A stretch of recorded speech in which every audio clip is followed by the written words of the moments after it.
can't tell you how many different general managers and service managers I've seen at different places come through, like parts managers. It's by the time you get used to one manager Yeah. and get up to the way they want things done, they're gone sometimes before you, like for me in certain places that I worked at, not all of them, but Yeah. you end up having to see like different managers. So you have to work with people that are above you that run the place differently than the last guy Yes. did. Yeah. Yeah. And, Definitely. Like I said, it's a leadership problem. That's and what's facing the you don't industry. know where to fit in sometimes. And you know, it's such a power play at dealerships, man. You got people like that are, you know, like as a mechanic, I wasn't as ambitious as some people, but some people want to be the shop foreman, and then all of shop foreman, they want to be the service manager, and after the service manager, they want to be the general manager. Yeah. That's Yeah. great. I mean, but you don't have to step all over people to get to there. You know what I Yeah. mean? Yeah. That's what happens, I think, a lot.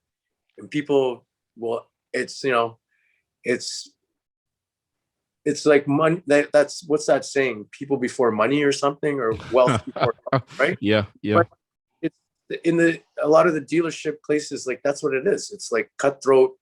Yeah. Even mechanics, like as flat rate mechanics, guys will screw you over for a freaking brake job.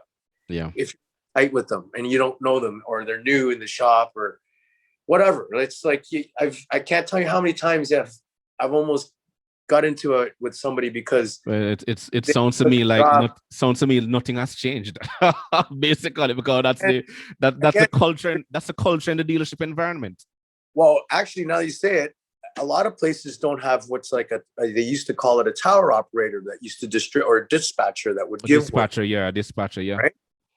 Now everything's done by computer, but that still gets manipulated somewhere down the line above the guys that are getting the work. So yeah, don't believe all this that, you know, oh, that's computer that dishes out the work. Sometimes there's more to it than that. No, guys know how to get in the system and bypass work, and it goes down to they pick and choose the work they want, right? Right. And yeah.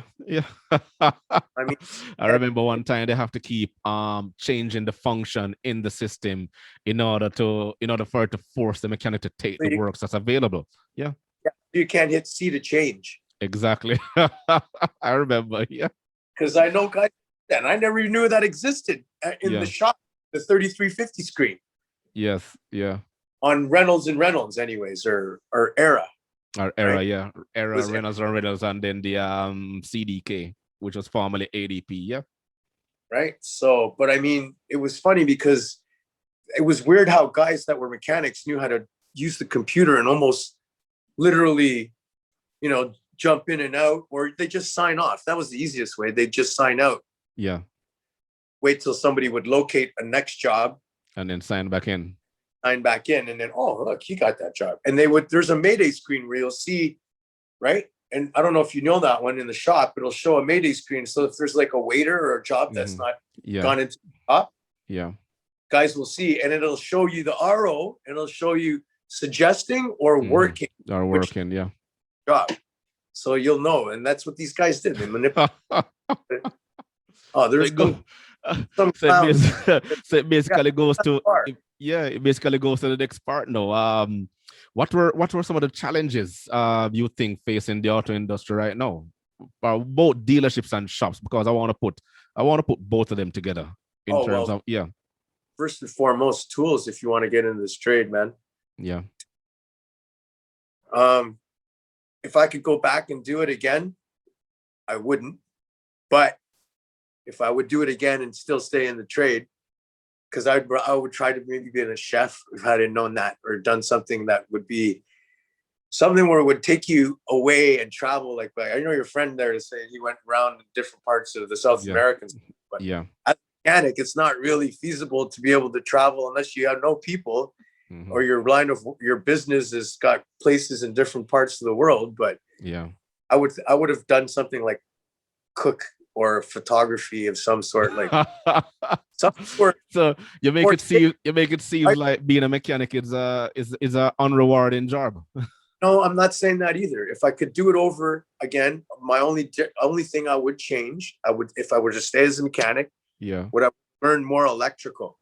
I would have back when I started, there were still carburetors. There were still a couple of cars that were just old school, like hardly any electrical. They still had roll up windows, like basic things. And then These vehicles they came in with fuel injection and and then for the diesel it's injector nozzles and you have to change those. And now everything is now electronic fuel injection. And now cars are made so that you can't tinker with them either. Like the old days, even my dad would have changed spark plugs and stuff in his own oil in the driveway and stuff. Yes. I remember doing that. But you can't do that now on any of these vehicles, man. You don't even know where the spark plugs are. There's just they make it that way. So you have to take it to somebody that knows. Like I get it. And plus they make cars so compact now. They fit more wires in vehicles now than they ever did too. You think of how much wiring and copper is in every vehicle that's out there rolling around. Like that's tons of like wiring. Wiring everywhere. Right. Wiring. So what were some of the challenges you faced personally while working in the dealership? Well, first of all, you got to finish your schooling. I thought was going to be a cakewalk or like easy. I'm like, I did okay in high school. I thought, how hard can it be to like do like a mechanic college, for a couple years? And it's actually harder than I thought. And I was partying a lot then. I mean, I was partying a lot back then, and I didn't really take it as seriously. So I probably most younger mechanics they go through the hot rod phase. That's what I call it. Racing cars and working on the cars, trying to party and trying to impress the girls, and you go drag racing and and you're young. Unless you started late, most of these kids that are becoming mechanics or getting apprenticeships or in school now at Centennial College, they're probably like in their early 20s, if not late, like 1920s now, trying to get in. Because even like some of the guys I've worked with are like younger. When I say younger, I'm 54 next month, but they're like 25 years younger than me. I'm old enough to be their dad. And I'm like, how long were you a mechanic? I'm like, or how old were you when you were a licensed mechanic? And one guy was telling me he was like 20, he was licensed. I'm like, 20? Yeah. And he grew up in the country though and stuff, right? So I forget what he started working on or I think it was like a Volkswagen dealer somewhere, but he did Volkswagen, got into diesel, then he did farm equipment, then he got into turbines and electrical generators for like farms and stuff. But he got licensed as a mechanic first. Yes. And then he did all this stuff like in that farming industry where it's tractors and all that stuff fine on a farm. He's a pretty handy guy because he knows how to run and work on it. And yet and I work with him at Air Canada. So, and he can work on some of the biggest ass machinery you see on the tarmac. Yeah. On these Douglases, those English machines that are they're the type of a tractor for airplanes. It picks up the landing gear on the front of his 777. Okay. Yeah. Grabs the landing gear in a cradle and it lifts it up. And then the driver actually, once you pick up the wheel and get the landing gear and the plane up, the driver's in the cockpit and the whole thing turns around. Yeah. The thing's crazy. It's a Douglas. They're called 109 or anyway, I can't even think the number, but this guy worked on them because I remember the first day at work at Air Canada, I see this guy and I'm like, hey, who's the young apprentice working under the Douglas over there? They're like, oh, that's Paul. He's like, what do you mean? He's been here almost like 9 years. I'm like, what?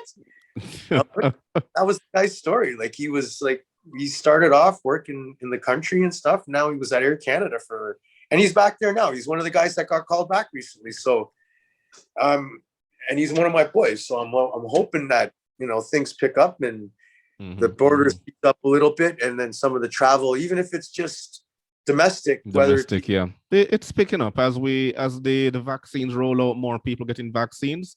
It's basically picking up. Yeah. My wife we can see the silver lining, Yeah. My wife got her second shot last week, so she's fully vaccinated now, and she's been trying to book me for my second shot. Hopefully, in the next 2 weeks because they opened up a whole bunch of different everywhere now. Like you could just go to call pharmacies randomly now and get your shot. And get your shot. Yeah. Website. Yeah. Oh, I want to get mine too, right? And the only thing that sucked is I didn't even get to use my travel benefits at Air Canada. That's how, because it's a 6-month probation for one. It's the longest probation I've ever seen. And by the time I got past my probation and my travel benefits, it was Christmas and nobody can take holidays around Christmas except for senior guys. Yes. Right? Yeah, usually like that because they what they do in workplaces like those, you have to pick your vacation a year before, and it's based on seniority. Right. It's based on seniority, and you only have so much slots, right? Same Maybe with ours. like you only have so much slots during a particular period of time. So all the senior guys want to take the holidays off. So by the time it comes around to you, they're all gone. Yeah. Oh, I know. Yeah. But it's similar to where I work, so I know. Yeah, you know, that's my first union. That's another thing. I've never worked in a unionized shop. That was it's still a unionized shop to me because I'm in the shop, right? I'm not. Yeah. But it's just that's another experience. Like union, not too many shops out there are union for the auto mechanics. I remember years ago they tried to start one at Lexus and that got shot down. Yeah. Union have their purpose. There's good and then there's bad, but there must be a middle ground for communication, and as long as they work together, everyone will be happy. I know, but then I tell you, it's like just another platform for people to bitch.